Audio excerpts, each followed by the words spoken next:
వరంగల్ తూర్పు నియోజకవర్గంలో BRS rebel గా రాజనాల శ్రీహరి వరంగల్లో నామినేషన్ దాఖలు చేశారు. బీఆర్ఎస్ రౌడీలకు, కబ్జాకోర్లకు, రేపిస్టులకు బీఫామ్ ఇచ్చారని రాజనాల శ్రీహరి ఆరోపించారు. ఇక నన్నపునేని నరేందర్ 100 కోట్లను అధిష్టానానికి మూటజెప్పి టికెట్ దక్కించుకున్నాడని ఫైర్ అయ్యారు. వరంగల్ తూర్పుపై అధిష్టానం మరోసారి పునరాలోచన చేయాలన్నారు. నన్నపునేని నరేందర్ ను గద్దె దించుతామని చెప్పారు.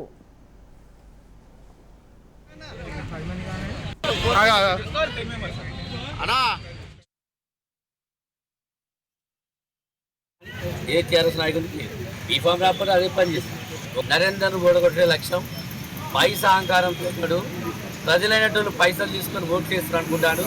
తూర్పు ప్రజలు అనేటోళ్ళు చాలా తెలివిగలరు. నీ పైసలు కానీ నువ్వు కాలవుతావు.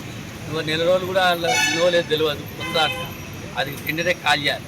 రెడీగా ఉండొచ్చు. ప్రజల కోరిక మేరకు, వ్యాపారస్తుల కోరిక మేరకు బీఆర్ఎస్ అభ్యర్థిగా ఒక నామినేషన్, ఇంకోటి బీఆర్ఎస్ రెబెల్ అభ్యర్థిగా ఇంకో నామినేషన్, 2 నామినేషన్ వేయడం జరిగింది. గత 35 సంవత్సరాల రాజకీయ అనుభవం ఉన్న నాకు టీఆర్ఎస్లో భంగపాటు జరిగింది అనుకుంటున్నా. గతంలో మరి పలుమార్లు కూడా నేను కేసీఆర్ గారికి, కేటీఆర్ గారికి వివరించడం జరిగింది.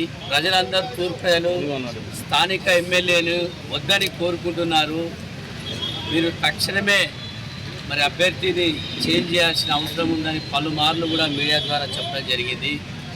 అయినప్పటికీ కూడా నిమ్మకు నీరెత్తినట్టు ప్రభుత్వం వ్యవహరించడం